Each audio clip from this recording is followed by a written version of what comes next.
Hello once again, race fans. Welcome back to an exciting episode of the Dropping the Hammer Racing Hour here on the Grueling Truth, where legends speak. I'm Alex Gray, along here with Michael Klein, and we got another special guest in here with us today. It's former NASCAR truck driver, cup driver, former sports car driver. We have Bill Lester joining us in here today. Bill, thanks for coming on. Hey, thanks for the invite. Looking forward to hanging out with you guys. Yeah, thanks a lot for joining, man. You guys kind of talked on each other. What was that again? Oh, I was just saying thanks for coming on.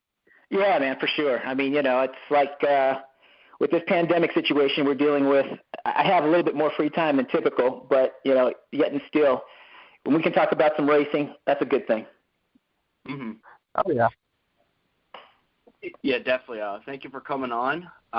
So quite a few things to talk about. Obviously, the Pro Invitational Series wrapped up. They ran the special North Wilkesboro race, and from what I know, since then, like a couple days after, that track actually got released on iRacing. Of course, Bill and I were actually talking about a couple things before the show. So obviously, that's wrapped up because in 3 days, on May 17th, NASCAR is back, and they will be racing at Darlington with no fans in attendance, but still, it's better than nothing, and honestly, it's all starting to feel rather bittersweet. I'm sure you guys are very excited. Well, I'm definitely, looking forward to seeing what this new format of racing is going to provide. And what I mean by new format, we're talking about with no fans in the stands. That's going to be kind of eerie. It's going to be interesting to see how that all plays out, because from my perspective, it'll kind of be like a test session where, when I was racing, now they limit the amount of testing you can do. But when I was racing in the truck series, there was an opportunity to do a little bit more testing than you can do these days. And when we would go and test at a track, it would be like no fans in the stands. It would be just, echoing the engine, echoing off the grandstands and off the walls and all that kind of stuff. And that's probably going to be what it's like for those guys. But, they're used to, high five-figure, low six-figure attendance. And, with nobody out there, that's going to be something surreal. Mm-hmm. Yeah, I've attended a few test sessions myself, and it is kind of an eerie sound. And when you have 40 other cars that are going to be doing that, I just can't imagine what it's going to be like. Yeah, for sure. I'm just hoping that the only thing I think that can really throw a nasty wrench in this whole equation is if it rains. So let's hope the weather gods are going to smile on the whole weekend. I don't know what the forecast is, but, if we were to come back to racing finally and all of a sudden there was nothing but a rain out, that would really suck. So let's hope and pray for the best. Yeah, I have to. Now that you mention that, I'm looking up the weather. Good idea. Sunday, partly cloudy, 88 degrees, 10% chance of precipitation. It rains after that. So I think we're going to be all right. Fantastic. Then that situation's been eliminated. I like variables being eliminated. And hold on, I need to ask Bob Pockris if Darlington has lights. Hold on. Okay. Oh, and not to mention, no practice, no qualifying either. They're just going to show up and do the race. So that's going to be interesting because those guys haven't been in a car. They haven't been in an actual race car in a couple months. So that's going to be real interesting to see how those drivers adjust as the race moves on. Yeah, I agree because, the simulation is very good as an approximation, but it's not the same thing. You don't really experience the same G-forces. You don't get the feeling of the air moving you around and that sort of thing and the buffeting.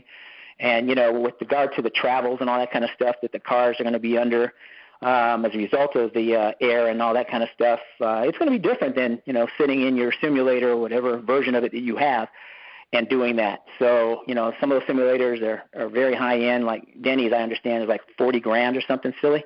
That's not the same as a real race car. Yeah. Yeah, and I think Timmy Hill was using an old steering wheel and pedals. I think Ty Dillon used an old racing wheel. So I always found that intriguing. Like, some of these guys have rigs, and it's just a simple setup with some of these guys. So I always found that really fascinating while watching. Yeah, I found that amazing too. I'll admit it, I got an old G27 steering wheel, and pedal setup, with a little small monitor and all that kind of stuff. So I race on occasion, but Yeah, it's just not the same as being out there for real. But it is interesting just the disparity of the different rigs that these guys have. I mean, some of these guys went whole hog, and some of these other guys are like, I'll be just as fine with, this bare bones program. Yeah, with me, I have a G29 wheel and pedal setup. It's actually really nice, and it's lasted a while. And this past Christmas, I actually got a sim rig. It's nothing fancy. It doesn't move around like some of these other guys do. But, it gives you the good, cockpit feel, I guess, of it. So I think that will definitely help. Because, I don't think I told you this, Bill, but I also race myself, and I'm actually making the transition into stock cars from the open wheel stuff at this point. So I think that's definitely going to help with that. No, that's cool. I've been in one of those nice sim rigs, like Simcraft, for example. I've been in a Simcraft rig, and it actually gave me this weird feeling. It's like it was so odd. I felt like I was out of body, in terms of the way it responded. And so I think that probably about 5 years ago or so when I was behind the wheel of one of those, and I think they've probably been perfected or, improved. But when I was behind it, I was like, I just really didn't like it because the way the movements were just kind of peculiar to me. So, I think things have probably gotten better. You know how technology is. It never sleeps. So, I would think that in the last 5 years or so, it's probably a whole lot more like the real thing. Yeah, I noticed that too. I've been in those a couple of times because, every year I go to the PRI show in Indianapolis, and, with the whole, advent of sim racing, now you have all the Simcraft companies who come out, and they'll put their rigs on display, and they'll let people use them. And, yeah, it is kind of like an out-of-body experience almost, is how I would describe it. And I will say this, like I said, I race midgets, and they've had a few of them where they'll put them on a track that's similar to the one I've raced at. And honestly, I haven't been able to really connect the two in terms of, the butt feel to it. Yeah, let me tell you what else I think is interesting about the whole sim program scenario versus real deal is that, sure, you've seen some guys transition from sim racing to real racing and be fairly proficient, but not a whole lot of them. It's a very small subset. And the other thing that I have noticed is that some of the iRacing type or just simulated racing series that have been televised, I've watched some of the IndyCar stuff and I watched some of the sports car stuff, and you'll notice that when there's a race that combines the sim racers and the real racers have a hard time keeping up with the sim racers. The sim racers are, it seems to me, much more proficient because they have, I guess, more experience at the sim platform, and they know the nuances and what to do and what not to do. And, I guess it's just experience and how you can disassociate yourself with the actual, physics of being behind the wheel versus sitting in a chair or in a sim rig. So, I think it's pretty interesting, and I think it says a lot that the real racers can kind of hold their own with the sim racers, but the sim racers, the actual real sim racers, definitely have an upper hand. Interesting. Oh, yeah. Yeah, actually. I've always heard. You go ahead, Alex. Oh, sorry. I was just remember, I remember as a kid, I had some sort of Logitech wheel and pedals. I didn't use it much, but looking back on it, I was like, man, I used it more. Yeah. But, down the road, I'd totally be open to buying a simple steering wheel and giving something to go at some point.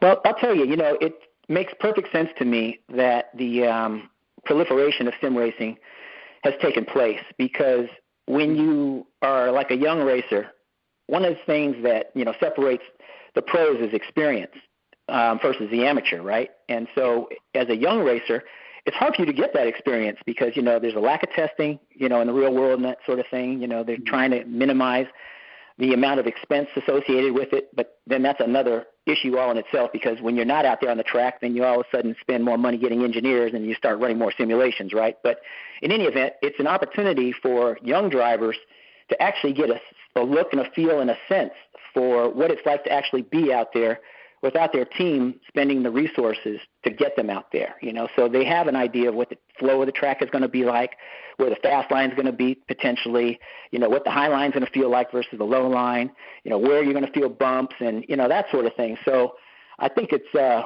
really beneficial that these, young drivers are doing it, and it's not a surprise because, it basically closes the gap to the guys that have been turning laps year after year after year and know these tracks like the back of their hand. It basically just narrows, the proficiency gap. Yeah, I've always said, and I'm not the one who came up with this, but something I've always kind of felt like applies to this is, iRacing will teach you how to race, but only getting behind the wheel of an actual car will teach you how to drive.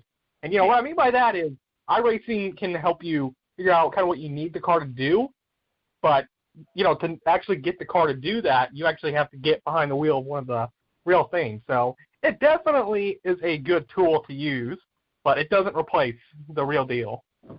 No, it doesn't. But, it's a blessing that the racing platform itself, and iRacing in particular, were able to lend themselves so that, the fans that have been begging for racing can at least get a partial fix. It's not the real deal, but it is something other than nothing at all, right? So you get to see your favorite drivers out there, and, even though the consequences of wrecking people aren't the same as in real life, and that's why I kind of was like going, okay, these guys are like just driving over their heads just because, all they got to do is hit the reset button.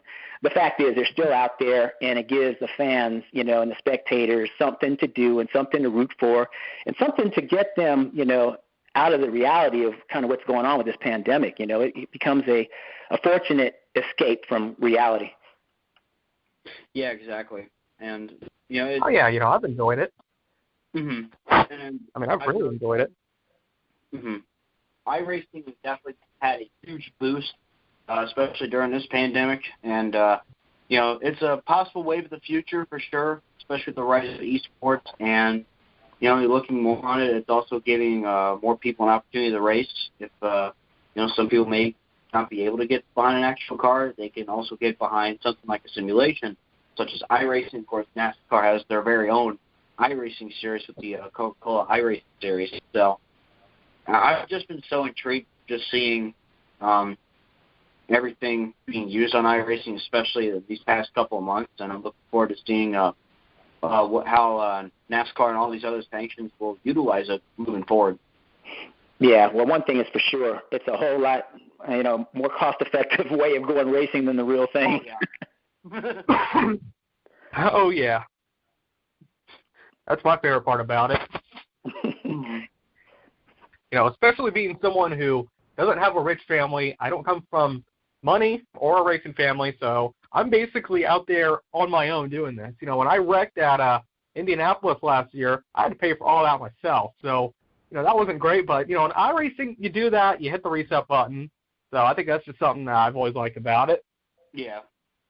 Yeah, no question about that. And, I kind of echo you. I don't come from, the name or the wealth and all that kind of stuff. So, yeah, it's definitely the way to go to experience, to a degree, what a real race car driver undergoes, all the different split-second decision-making and, the situations and how dynamic they are and, just what it's like in terms of what the car kind of feels like going through certain situations and what have you. And, all the things that are going on that you have to process. It's not like a Sunday drive, which a lot of people think racing's like. I can't believe the number of people I've talked to that are like, you're not an athlete to be a race car driver. It's, how hard can it be and all that kind of stuff because they're used to, being on the freeway at 60, 70 miles an hour and it's, nice gentle ride. And a race car is so brutal, they just can't understand it, And so having a platform like iRacing and what have you just gives them a taste of what it's really like.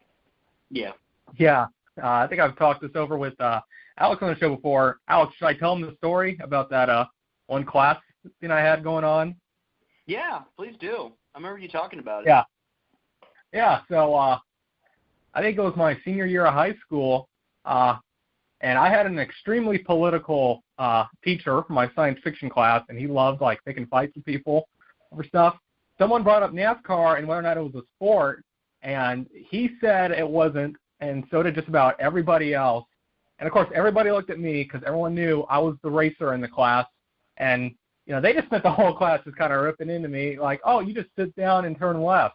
So anyway, then later on when I'm working at my local kart track, some of those guys come in for a bachelor party, and, they do 2 races, and they come out and they're like, Michael, we are sorry for what we said there. I mean, this takes a lot out of you.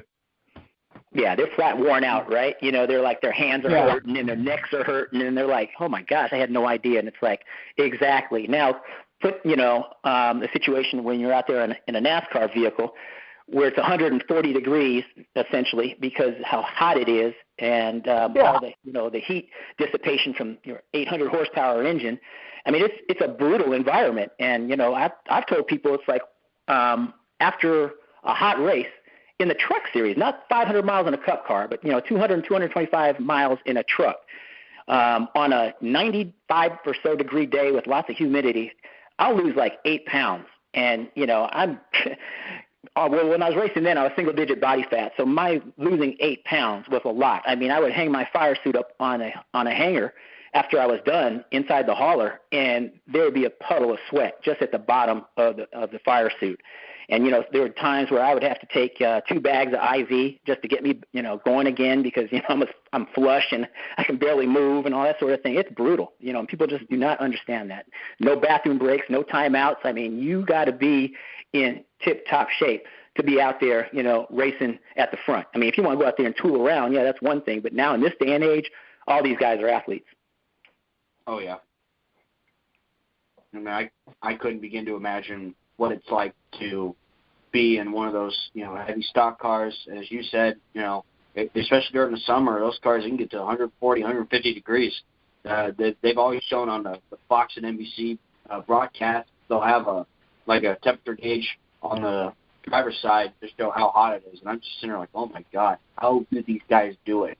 I've always been amazed by that. That's why, and even people at work, people are like, well, NASCAR is not a sport. I'm like, watch your race. Yeah, exactly. And, we have the benefit nowadays of more driver creature comforts. We have the helmet blower, of course, which blows 10 degrees cooler than ambient air. So if it's like 90 degrees outside, it blows like 80-degree air in your helmet, and your body thinks it's cool as long as your head is cool, right? So that's how you're able to sustain that heat. You could almost be on fire, but if your head is cool, then it thinks your body is cool. But, even before helmet blowers, when these guys are driving these old NASCAR vehicles, I mean, they didn't have seats that kept you upright. They had basically a lap belt. And, it's just crazy. I couldn't even imagine what it would have been like to drive in the old days in NASCAR. Where safety was a secondary thought, and there were no driver comforts or aids or anything like that. I mean, we have power steering, essentially, and, we have helmet blowers and stuff like that. And now some of these guys have cool suits, effectively. They got some of these guys have cool suits underneath their fire suits, which is a technology taken from sports car racing. I mean, when I sports car raced, I pretty much always had a cool suit because, with that closed cockpit environment, it was brutal as well. But maybe it's because, we're the wine and cheese crowd out there in sports cars as opposed to beer and pretzels, so we couldn't handle it, But anyway, what I'm trying to say is that from a performance standpoint, it is clear that if the driver is, comfortable, it adds to the overall performance or his overall performance behind the wheel. So things have come a long way, that's for sure. Yeah, I actually want to ask, would that be a good investment, like in one of those cool suits? Because I've been thinking about getting myself one of those. In what type of vehicle? It would be for like a late model or an ARCA car, something like that. Yeah, it's a blessing and a curse with regard to the cool suit because, one, crew chiefs hate them because they take away power, right? Anytime you have to run something like is mechanical, which a cool suit is, it's got a motor, then they're already bumming and, shaking their head and frowning when you say, I need a helmet blower. Now, if you say I also need a cool suit, then they're talking about, okay, how much more power does that rob from the engine, that sort of thing. And the other thing you got to be concerned about is just like helmet blowers fail, so can cool suits. And if a cool suit fails and it's circulating hot water through the vest as opposed to cold water through the vest, you're really not going to be happy. You will not be comfortable at all because you will basically boil.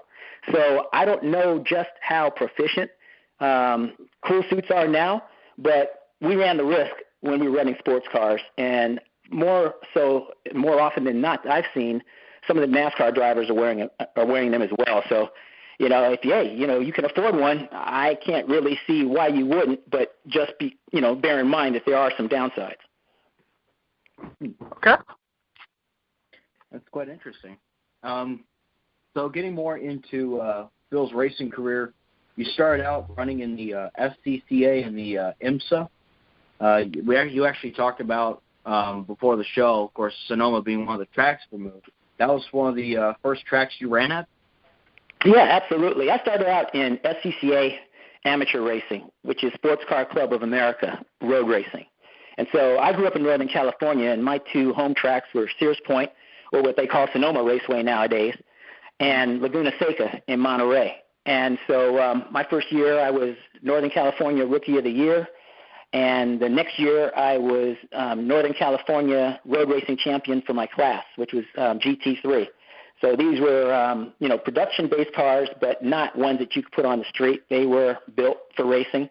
You know, they had tube frame inside, a unibody chassis, and we ran on slicks and stuff and racing brakes, et cetera, and so on. So these were built cars. But, that was my start. And then from amateur racing, I jumped into my first pro race, which was an IMSA GTO race at Sears Point, where I was in a Chevy Camaro with about 650 to 700 horsepower, which was a big jump from the Mazda RX-3 that I was racing in amateur racing, which had about 250 horsepower. So I went from about 250 horsepower to about 700 horsepower, which was a huge leap, in a pro race with the factory drivers like that were driving they were the Cougars Wally Dallenbach and Pete Halsmer, and the factory Audi Quattros of Hans Stuck and Hurley Haywood, as well as the Nissan 300 of, I think it was Steve Millen. And so I was the first of the independent drivers, non-factory drivers, to be in the field as far as how I qualified. And I had a good run until I had a suspension failure. So that was disappointing, but, that was my debut. I proved that I was fast and that I enjoyed it and I loved it and I wanted to continue it. And so I jumped from the IMSA race to a couple of Trans Am races. From the Trans Am races, I ran a few SCCA World Challenge races in the mid-'90s. Then I left my career at Hewlett-Packard, where I was a research and development engineer, managing software development projects, to try to pursue racing full-time. I wasn't getting any younger, and I wasn't getting any easier to live with, my wife would tell you. And so I jumped into, my first Rolex 24 at Daytona, and that was in 1998. And then I had the good fortune of meeting a guy named Ed Renzi, who had Team Renzi Motorsports in the Busch Series. And he said, "Hey, Bill, you ever driven a heavy car?" And I'm like, "Well, what's a heavy car?" He said, "A stock car." I said, "Well, no, I've never done that." He said, "Well, you know what? I'm going to give you a test." And I was excited as heck because I knew of the growth and proliferation of NASCAR as opposed to open-wheel Indy cars or sports cars. Because when I was younger, I thought I would go into sports cars or Indy cars. I never thought about NASCAR. But he gave me a test, which I thought was going to be a private test, at a little bowling in Anderson, Indiana. It wound up being an ARCA race weekend, and all the heavy hitters were there, like, Frank Kimmel, Ken Schrader. And he rolls out this, primer gray backup car for his primary driver and says, "Okay, Bill, let me see what you can do." And I'm like, huh? Because I've never seen, a quarter-mile short track with a figure-8 infield. I was like, how are you going to race cars in this? I'm used to 2.5 to 3 mile long courses with 12, 14 turns, right and left, upshift, downshift. He throws me into the deep end. And had I had my time that I ran in the practice session been my qualifying time, I would have been in the top 10. And so he said, "Okay, tell you what, you impressed me. Let me see what I can do." And the next thing you know, I'm making my Busch Grand National debut at Watkins Glen in 1999 and became the first African-American driver to race in the Busch Series. And so that was essentially the beginning of my NASCAR career, because after that essentially was being part of Bobby Hamilton's program and the Dodge program in 2002 in the Craftsman truck. Oh, that's actually really cool that just out of nowhere, you're told this opportunity of running the Busch Series race or running the with this Busch team, Renzi, and then, you're put in this ARCA race. Obviously being thrown into the wolves is pretty tough, but still, that's got to be incredible that out of nowhere you just get that kind of opportunity.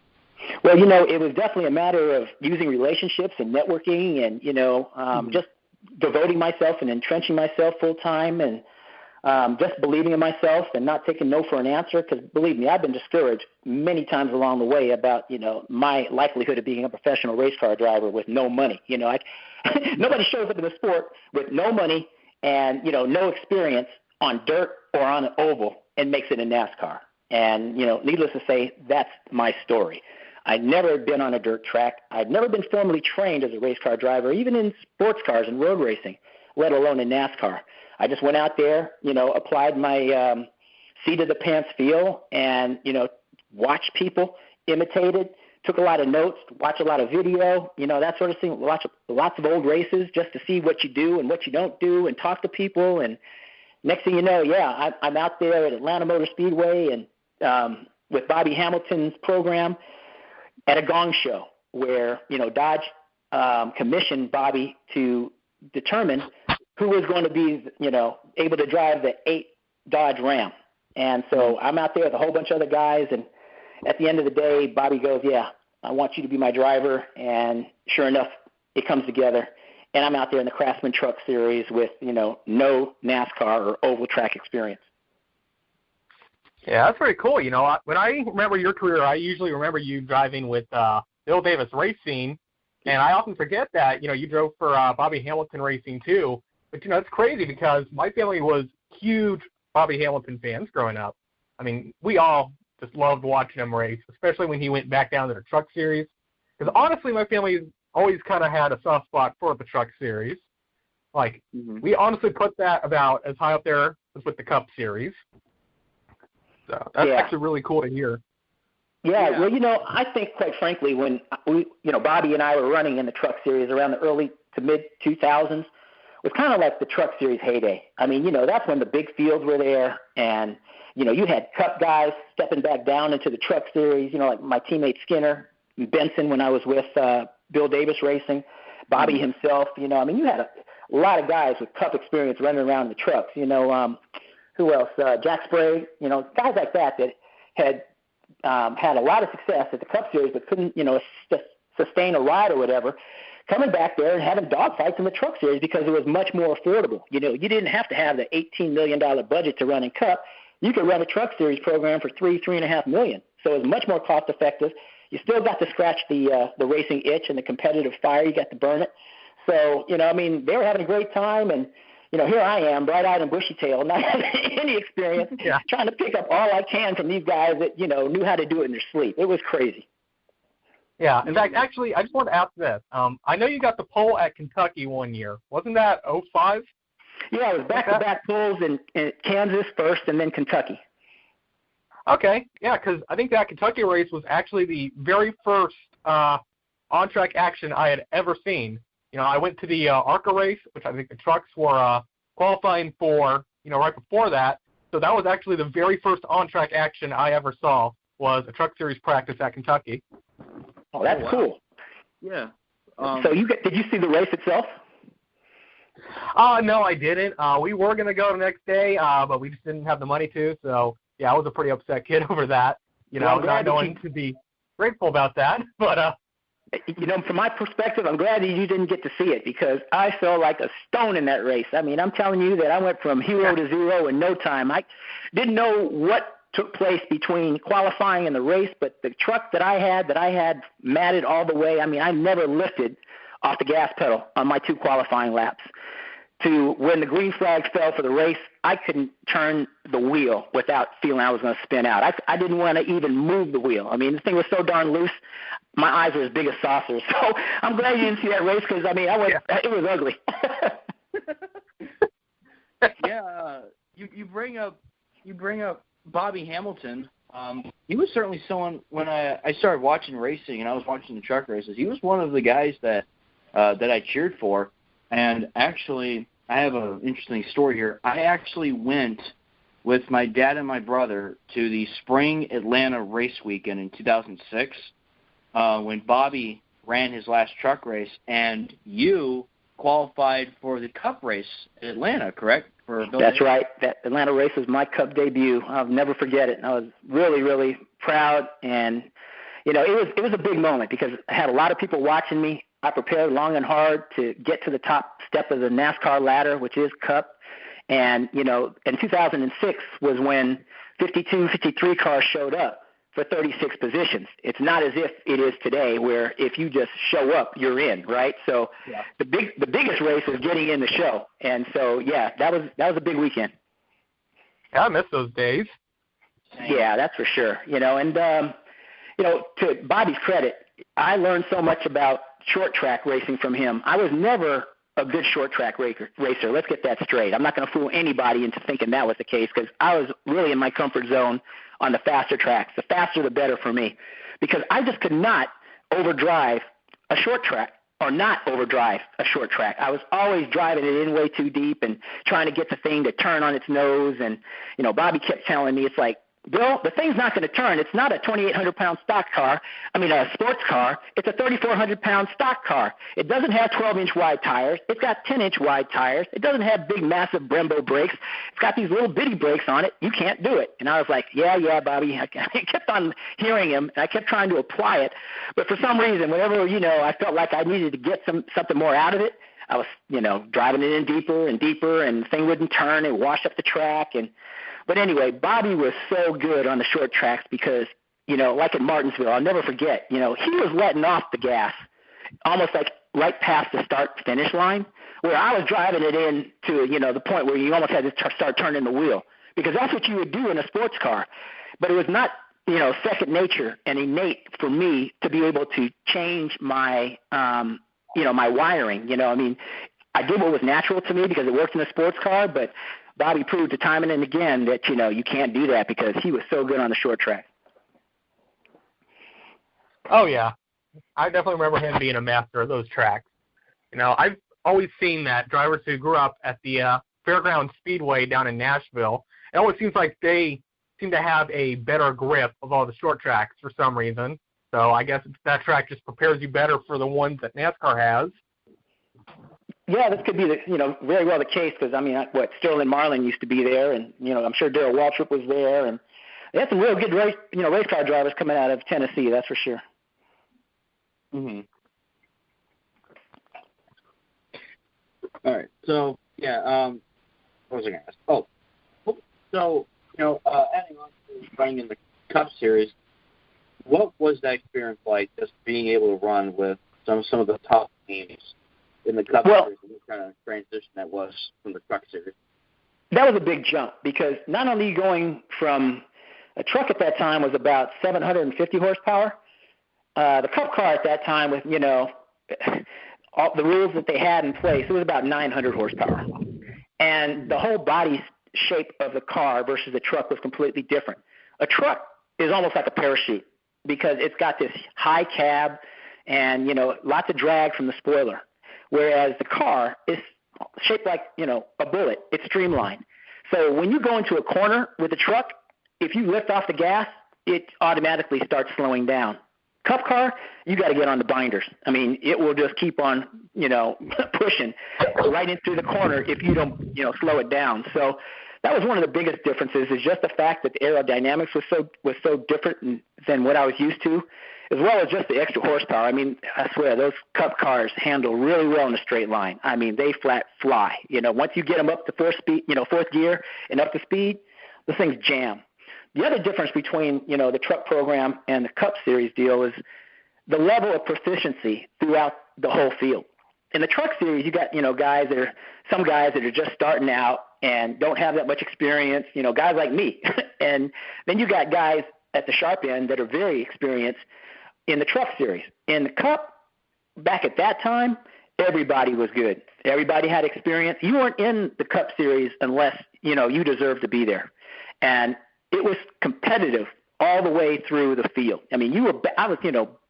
When I qualified at Atlanta, I qualified 19th. I qualified a whole bunch of good guys, Tony Stewart, Dale Jr., folks that definitely have more experience and better program than I did with Bill Davis Racing at the time. It was not even Dodge factory funded anymore because he was making his transition to Toyota. And, I really outkicked my coverage in qualifying. But then when the green flags fell, I went backwards so fast. But it wasn't just me. It was Dave Blaney, who was my teammate at the time. We both were, like, battling hard back there in the back, and it was a struggle because everybody was good then. All the teams were pretty much well-funded. And then, of course, the financial crisis of 2008 hit, and that turned the whole motorsports world as well as the rest of the world on its ear, and corporations weren't spending the money and weren't able to justify the spend that they were prior to that. So the level of competition throughout the whole field and Cup was like something I just couldn't believe. I was like, man, I'm back here, wallowing, and it's still dog eat dog, let alone the guys in the front.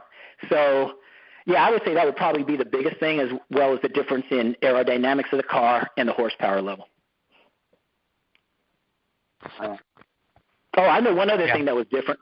The other thing that was different is that the level of conversation definitely fell off when you were in the Cup Series. Not that I knew everybody or I was, because I didn't. I was an outsider. Everybody pretty much, looked at me as an outsider.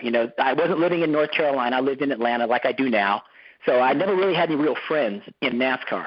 But the environment in trucks was much more friendly, outgoing, relaxed, that sort of thing. I saw a lot more interaction. In the Cup Series, man, people weren't talking to each other. Everybody was secretive. The drivers didn't, the only time the drivers talked to each other was either in the motor coach lot or at, driver introductions.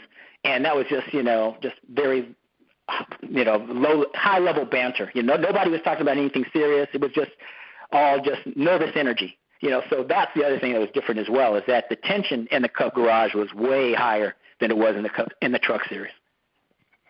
Yeah, I can definitely see that. I've worked in the Truck Series garage a few times, and it is an open, outgoing area there. I haven't worked in the Cup garage at all yet, so I can't really testify to that. But knowing your experience, I'm sure you'd be a good person to listen to on that. So I'll definitely take your word for it. Well, I'll tell you, yeah. I mean, in the Cup Series, man, it's just like playtime's over. This is going for bear, going, at each other, trying to cut out each other's throats and step on each other's necks. And, I mean, it was crazy. Yeah, that is pretty much like the big deal. Yeah, it is. It was the top level. And, the other thing that was interesting, too, is just, man, it was dog-eat-dog in terms of the sponsorship scenarios there. And what I mean by that is that, one team would be out there trying to poach another team's sponsor. And, I mean, it was just really crazy. It was just vicious. It was cutthroat, a lot of sharks and a lot of underhanded stuff that takes place in the Cup Series, because it's just so much is on the line. Is probably the best way to describe it, in terms of performing, in terms of making sure you got that sponsorship and continue to hold that sponsorship for the year, the next years and stuff like that. So, yeah, it was definitely a much more tense environment over on the Cup side. Wow. Yeah. But I'll tell you what, it was fun being behind the wheel of that sucker, man. That thing flat got the job done. Those cars were fast as heck. Oh, yeah. Especially the old those were the old Gen 4 cars as well.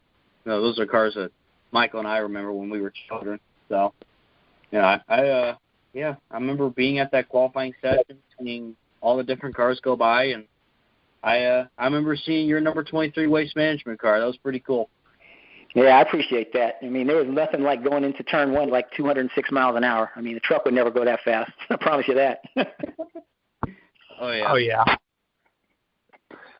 Yeah, I definitely miss the days when, you could see those cars going that fast into the turns.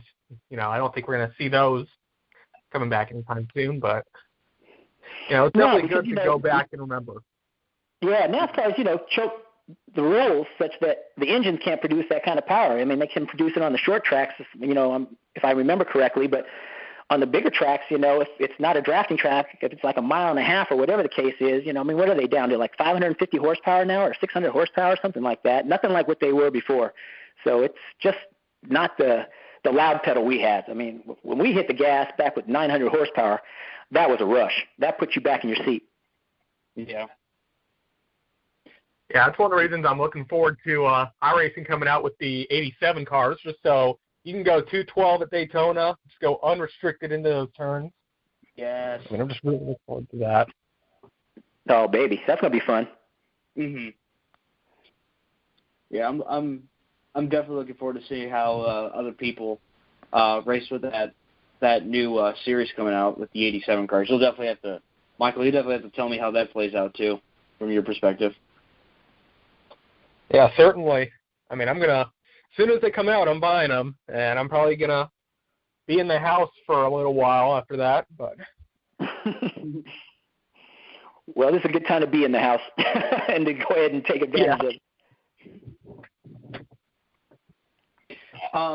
So, also working on your racing career, you also returned to sports cars between like 2008 to 2011 or so. Looks like you ran in the then Grand Am series. What was that experience like going back to sports cars? You know, it was fun for me to do that. You know, I mean, it was disappointing that sponsorship ran dry, and it ran dry in 2007 when I left Bill Davis Racing and went to Billy Ballou Motorsports, which I enjoyed. Billy Ballou is a really good team owner. You know, he is a hands-on, just go-get-him type guy who tries to put whatever deal he can together. The fact is he's a used car dealer. So he definitely has a gift for gab, and he, you know, loves the art of making the deal and all that kind of stuff. And so I enjoyed, you know, my half a year that I had with Billy Ballou. As a matter of fact, that was my exposure to Kyle Busch. Kyle Busch was my teammate for a couple of races in 2007 with Billy Ballou. And I'll tell you, you know, a lot of people I guess Kyle Busch rubs the wrong way because, you know, sure, he's not the greatest, you know, friendliest driver who's out there. I should say let me try that again. He's not the friendliest driver out there, and he rubs people the wrong way because, you know, he's all about business. And being his teammate, I can tell you that that's all he cares about. He cares about running fast. He could care about, you know, whose toes he steps on or, you know, whose panties he gets in a bunch. He could care less. He wants to win. And I can remember one specific time at Michigan International Speedway where it was like a practice session. And he and I were in proximity to each other. And he passed me going into turn 3. And he had that truck sideways because there was smoke billowing off the right rear tire at probably 160 miles an hour or so. My eyes were like the biggest saucer. I was like, how in the heck can he do that? I could tell then that, you know, okay, I was pretty good, but I wasn't Kyle Busch good, you know? I mean, you could tell right then. There are other drivers that sometimes just let you know exactly where you stand. And when I was watching him go sideways through the corner of Michigan International with, you know, smoke billowing off the tire, I was like, okay, this guy's going to be really good. And sure enough, you know, of course, he's been a Cup champion. But, you know, by the same token, you know, he wasn't the most friendly guy to hang out with or anything like that. But, you know, if I had questions or whatever, he would answer. I have nothing but respect for the guy. But anyway, moving on from that half season with Billy Ballou, we ran out of money, and I had to go back to sports cars. And so I felt that, you know, my career in NASCAR was kind of unfulfilled, was incomplete, but I still got to race in Cup. But I fortunately was able to go back to road race sports cars, which is really, you know, my foundation. That's how I came up in racing. And I got to go to the Grand Am Series, and I started racing Daytona prototypes, which are like silhouette racers. These are not like cars that you see on the street. These are very sleek, built specially for racing by manufacturers you've never heard of, you know, like Riley and Crawford and stuff like that. And they were, you know, kind of sexy cars. I love these cars and enjoyed that experience. It's the type of racing where you have a co-driver. It's endurance racing, in other words. So you put these cars in the 24 hours of Daytona. You'll have maybe the 6 hours of Watkins Glen, you know, 12 hours of Sebring, races like that, right, where you have a co-driver. And I enjoyed doing that. But my high water mark in Grand Am was when I went to the GT class because, again, sponsorship became fleeting, and I had to back it down to the GT class as opposed to the DP or prototype class. So I was racing a Chevy Camaro with my teammate Jordan Taylor. Now, you probably know who Jordan Taylor is because not only does he have a phenomenal social media presence in sports car, he's a hell of a wheelman. Oh, yeah. And you've heard of him? Yeah. Yeah, okay. So he was my teammate in 2011, and we raced for Auto House in a GT Camaro, and we won the race at VIR, Virginia International Raceway. And, it was my first race in a NASCAR sanctioned series where I won it, because at that time Grand Am was owned and sanctioned by NASCAR, so I actually won a NASCAR race, but in the sister series of Grand Am. And then, we wound up finishing second to the Brumos Porsche team, a very experienced team, but because Brumos has been racing for decades, and the Auto House team was like a brand new team. And so we wound up just missing the championship by 2 points, and that would have been really good had we done that. But I finished out my career in Grand Am Rolex racing in 2012, and that was pretty much the end of my professional career. Wow. Okay. That's still. Hey, all you got to tell people is that you're a NASCAR winner. That's all you got to say. Exactly. That's exactly right. It's kind of hard to say when you refer to it as Grand Am, because they're like, what's Grand Am? Because, of course, Grand Am is now morphed to IMSA. So every time in sports car racing, you turn around, it's a new sanctioning body, right? It used to be USRRC, I can tell you on and on all the different names that road racing sports cars has had. Just like IndyCar racing went from, Champ Car or went from like Indy Racing League to Champ Car to IndyCar. And, that's why NASCAR continued to grow, because they've always been NASCAR. Since 1948, NASCAR has been NASCAR. Now, there has been a little bit of a difference in the NASCAR naming convention because, as we all know, it was the Winston Cup Series. Then it became the Nextel Cup Series, or Sprint, what was it? Yeah, Nextel Cup, then Sprint Cup, and, Monster Energy, et cetera, and so on. But it's always been NASCAR, which is testament to, the popularity and the stability of the series. Mm-hmm. Oh, yeah, that's one thing that I think I saw a video from some other guy who we know named Slapshoes. He put out a video sort of explaining the whole IndyCar kart split and how that kind of led to the decline of open wheel racing, and how even though NASCAR's had that decline, it's never just full-blown died, because, you have this steady organizational body that's running it. It's not changing every few years. You don't have the wars going over what needs to be done. Yeah. Exactly. They've taken the politics out of it. One of the funny things you may or may not be aware of is that when Champ Car was having its problems, it's because some people didn't want the Europeans with their money that they brought from overseas to come in and take the American drivers out of IndyCar racing, right, out of open wheel racing, right? So instead of Champ Car, they created the IRL, the Indy Racing League, because they could control the Indianapolis Motor Speedway and the Indy 500, which is the biggest single-day spectacle, right? So A.J. Foyt and a couple others said, okay, since all these guys from overseas, from Europe and from South America are coming in and letting all the Americans sit on the sideline, we're going to create the Indy Racing League. And sure enough, they created it, they started it, and guess what happened? All those folks that they tried to keep out came over to the Indy Racing League. Yep. So how well did that work out? Now. But at least they're unified now, so, that's the most important thing. Yeah, it doesn't help that I think a lot of them came over with the intentions of running the Indy 500, and then Tony George, for some reason, came out with that 25-8 rule, which I think we all know was a huge disaster. So, yeah, I think that just backfired on every front, and it didn't even solve what they were trying to do. Exactly. That was a, experiment gone wrong in a huge way. Mm-hmm. But, yeah, all that to say that, NASCAR is the big fish in the room. It is the 800-pound gorilla, as they say. NASCAR continues to dwarf the other sports, and in motorsports, I should say. And, it's just I hope that it continues to grow, but from my perspective, for it to be able to do so, it needs to continue to try to become more inclusive. That's all there is to it. Folks are hurting, And the backbone of NASCAR has been, strictly the Southern spectator, blue-collar spectator.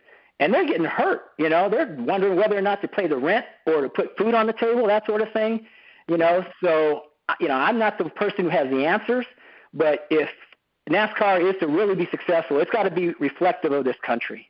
And, some people may not agree with that, but if it doesn't become inclusive, it's only going to grow to a certain degree or continue to grow. And as we've seen from the number of spectator decline and the number of seats, grandstand seats that have been yanked out and or that are empty, there's a problem. There's definitely a problem, and needless to say, this pandemic isn't going to make the problem any better. It's going to make the situation even more dire. So, again, I'm not the guy with all the solutions. I don't have the crystal ball or a Ouija board, but, I definitely think that it's got to be a place where everybody is invited, feels comfortable, and can participate. Yeah, absolutely. I know it's an area that, everybody can come into. It's just, it just can't shake that stereotype from its beginnings, and unfortunately, I think we kind of saw that kind of take a step back with, unfortunately, the incident that involved Kyle Larson, right. And unfortunately, I've seen people saying, that's just NASCAR. Why are we all surprised? Because, for me, hanging out in the NASCAR garage a lot, I haven't seen really anything like that. When you get to the more local racing, then yeah, maybe. We just can't seem to shake that. So NASCAR definitely needs to continue to work on trying to make itself inclusive to everybody. Well, they're doing what they can, and I think they need to be commended for how they acted with regard to the Kyle Larson incident. They didn't ban him from the sport. They suspended him. They told him he needs to take sensitivity training because he shot himself in the foot. No ifs, ands, or buts, I don't care what people have to say about, that word being used in rap songs and stuff like that, or, it's used in the black community. Why can't we use it? No, you can't. You don't have a license to use that word, period. I will go toe-to-toe with anybody on that. But the fact is that NASCAR took a very firm position, as well as, the companies that sponsored Chip Ganassi Racing and Kyle Larson. And so he's learned his lesson, and they sent a message throughout the community that won't be tolerated. And I'm glad. I was really happy that was the case. That's not going to be popular by everybody across the board, but I'm not here to be popular, with everybody across the board. I'm here with regard to, on that position, civil rights and equality. That's all there is to it. So if you really want to get medieval about it, we didn't ask to come here, hundreds of years ago. So, let's all be human. Let's all be, human beings, and hopefully try to respect and treat each other as such. Because, as it's been said, especially with this pandemic, we are all in this together. It is not discriminated at all. This pandemic has wiped out, it doesn't matter who you are. And nowadays, it doesn't even matter what your age is. We thought it was for the, the middle-aged and the elderly. We got kids dying. So, anyway, I'm going to get off my soapbox. Yeah, exactly, and, I'm just going to say this. I'm a big Larson fan. I'd always been a Larson fan, but I was so disappointed in him to hear that. And, NASCAR's doing what they have to. I think everything he's gotten, he's deserved. But, yeah. Quite frankly, my thoughts are, and I've said this before, I think he really wants to be on dirt anyway. I think he just wants to go to World Outlaws because, remember when he got that Chili Bowl win and he got up there and said, hey, I'm sorry, NASCAR, whatever, this is the biggest win I could have had. He was so elated. He'd been trying to do it for so long. I really quite frankly think that with his team he has and World Outlaws and everything, I'll be surprised if he comes back. I think he'll just take his marbles and go play elsewhere. Yeah, wouldn't be surprised. Yeah, why? Why bother? We'll see. We just don't know what the future holds and where his head is at. But at least a message has been sent with regard to the ramifications of using language like that and disrespecting other people. And I think that's a good thing that has taken place. We all need to respect each other, period. Agreed. Yep. Yeah, I agree 100%. I'm glad NASCAR sent a message out and did the right thing. So, speaking of NASCAR, obviously we are finally back in action this Sunday with the Real Heroes 400 at Darlington. No fans, as we discussed. Speaking of tracks, in the last couple of days, there's been some discussions revolving around Chicagoland Speedway. Michael, you've heard about this.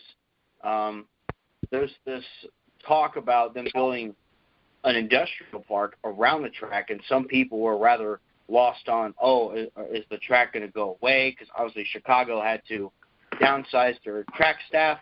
NASCAR's apparently looked into a street race near downtown Chicago, according to Adam Stern. They were talking about zoning for an industrial park around there. Although there's this company called Hillwood that also has looked into development around some NASCAR tracks. What are your all's thoughts on what's going on here, if you've heard about it?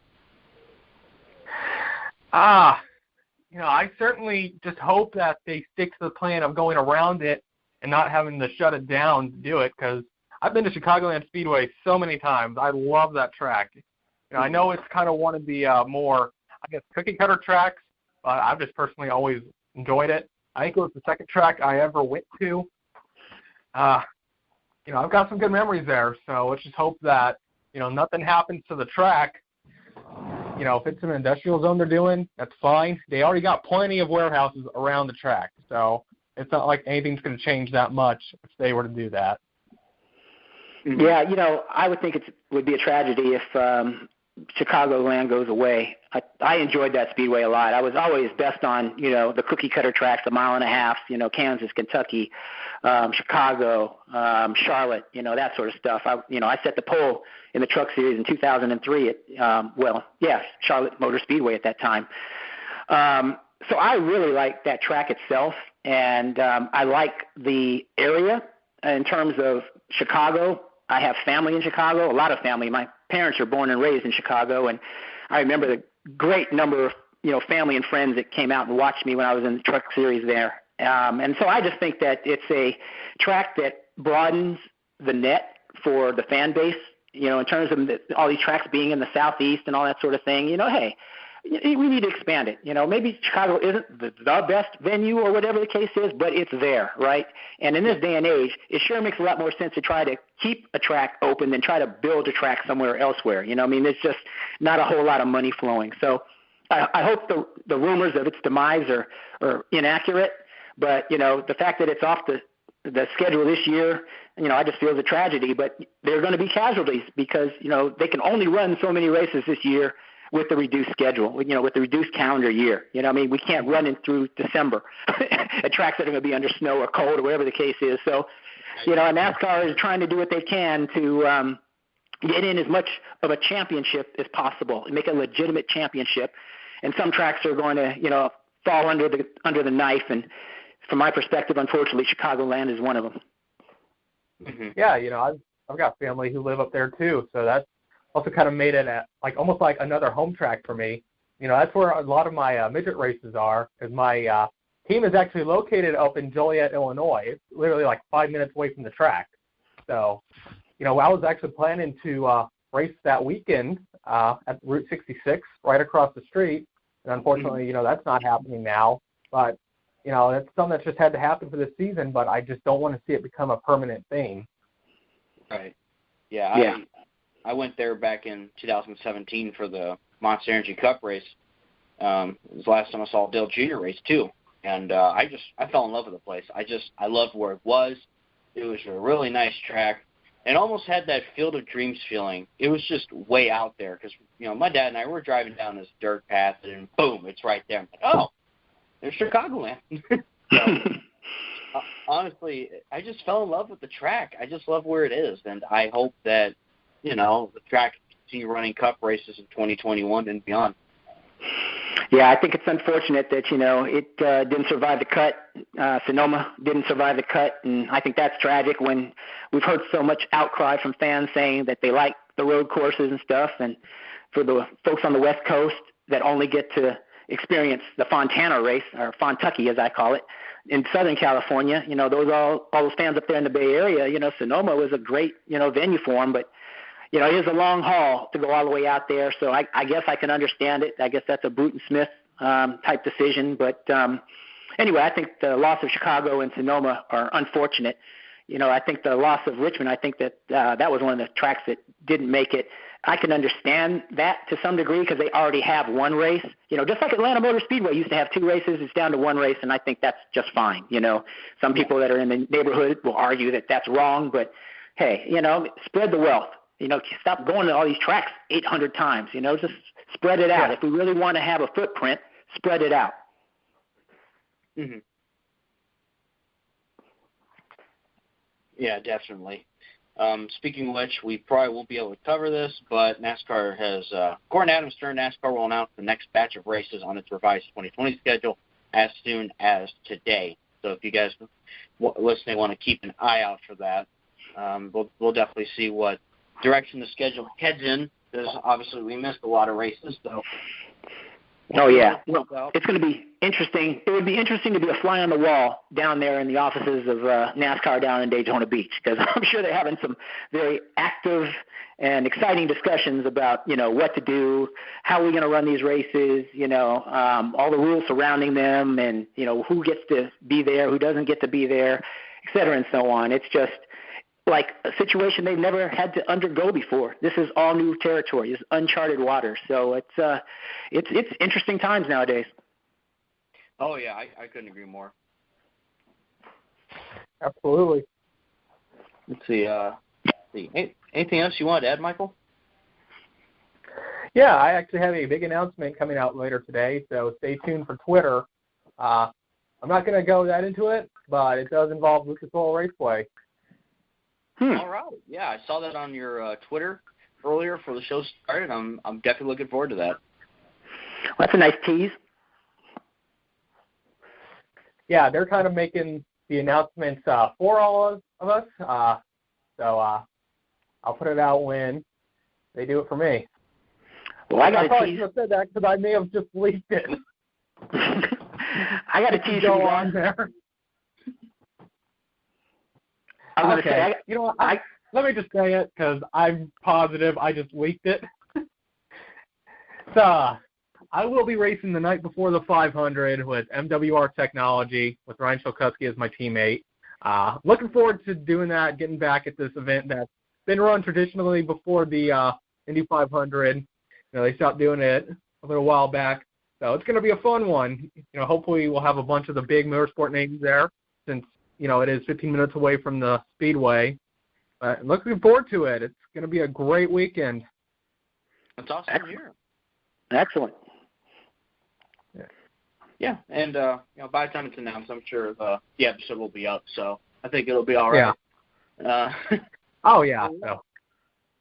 Yeah. It'll be good. Yeah, I think that about covers everything we have to talk about. I know it's kind of usually when races go on, we make picks to see who will win Darlington, and obviously, we haven't ran in 2 months. There will be no practice qualifying, so we got nothing to base that off of. So it's just, sheer random predictions at this point. Also, a couple side notes I forgot to bring up. Corey LaJoy. On it right now. My boy Corey LaJoy is winning this. Yeah, you're on your own with that one. Who knows? Maybe Timmy Hill. Yeah. Yes, please. Please, Timmy Hill. Please, I'd love that so much. That'd be wild. Yeah, I actually, a couple bits of news. So Rick Ware Racing bought out Premium Motorsports, and they're running a 27 Ford. Greg Galding will drive a couple of these races coming up with Panini Trading Cards sponsoring him. And BJ McLeod Motorsports, the 78 is back in the Cup Series. BJ McLeod Motorsports is going to be running this race on Sunday with BJ behind the wheel. And according to JC, they want to run about 15 races. So that's awesome to see another team make that jump to Cup. How about that? I mean, might as well do it now. I mean, everyone who enters is going to be racing, so yeah, makes sense. Well, it's kind of like a clean slate, This is a whole different scenario in terms of where they're coming out and what they're going to be able to do before they drop the green flag. So this is going to be almost a level playing field. You also heard something about Tommy Baldwin going to his team is going to be there as well, or he's going to have a car. Yeah, Josh Billicky will be behind the wheel of that car. It's good to see Tommy Baldwin Racing back as well. So a lot of excitement. It should be good. Yeah, and I'm super thrilled about, especially the lower divisions. They're raising the field size up on a temporary basis so everyone can race and generate the revenue. So I think that's amazing. I'm so glad. Yeah, that's a good call. Mm-hmm. So, well, I guess I'll make a random pick to win. Judging on Darlington and judging on what I'm going to base this off of iRacing and just sheer random prediction. I'll go with a couple names. William Byron, just because of the iRacing with him. I still think he'll get his first career win this year. That was one of my predictions before everything happened. And I'll throw Denny Hamlin's name in there, too. There's a couple names I'll throw with. Yeah, if I was to throw my name out there for predictions, I would go with Denny Hamlin myself. He's just, seems to have the short tracks and that type of track kind of down, and he seems to be on a roll. So I'd be hard pressed to go against Denny Hamlin myself. Mm-hmm. You might as well make that 3. I guess I'm going to pick Denny too. No, wait a minute. That's no fair. Oh, come on.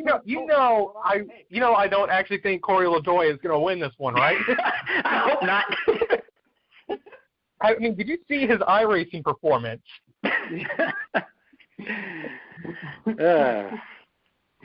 Oh my God. Stranger things could happen.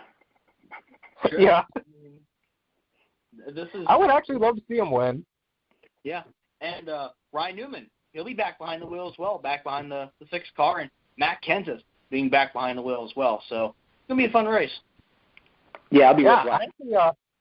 I was actually kind of scrolling through Twitter a little bit while we were talking, and apparently Newman actually spoke to the media about the injuries he suffered and what was going on after the accident. Mm-hmm. Yeah, I guess some doctors diagnosed him with a concussion, but others didn't, so they're just kind of saying bruised brain. And I guess he was briefly placed in a medically induced coma afterwards. And he actually said his helmet was crushed, but the fact that he could go through all that and then walk out not even 2 days later is just astounding still. Yeah. Yeah, that's amazing. Must have been something kind of going screwy, though, because he walked right out of there without any shoes on. Yeah. Yeah, I was in the stands. I didn't think he'd survive. Mm-hmm.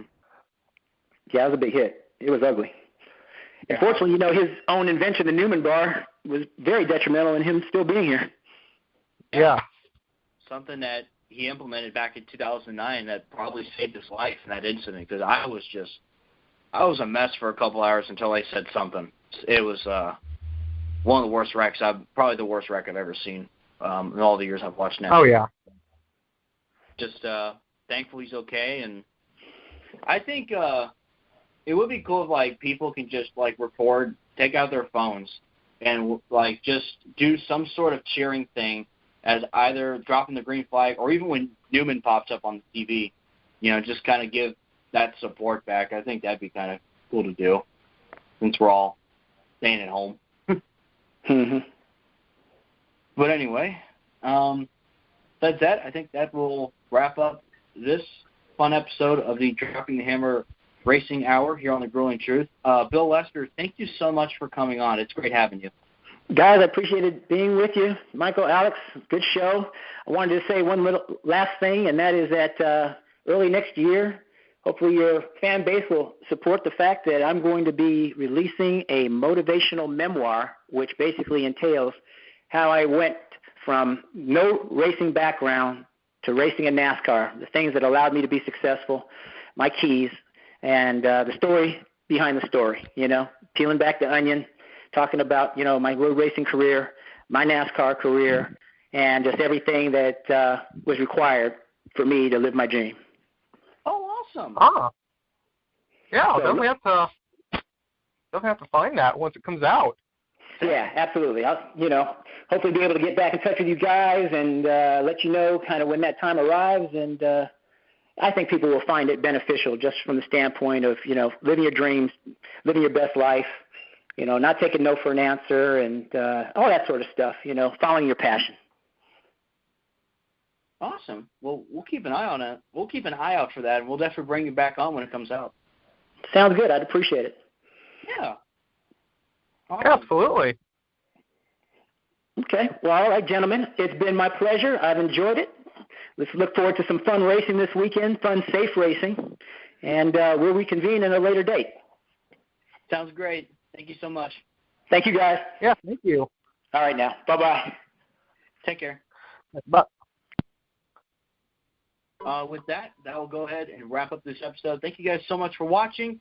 When we come back on, we'll have a race or a handful to talk about for the first time in a couple months. NASCAR's back. It's going to be fun. From Bill Lester, Michael Klein, and myself, Alex Gray, thank you guys so much for listening, and we'll see you very, very soon.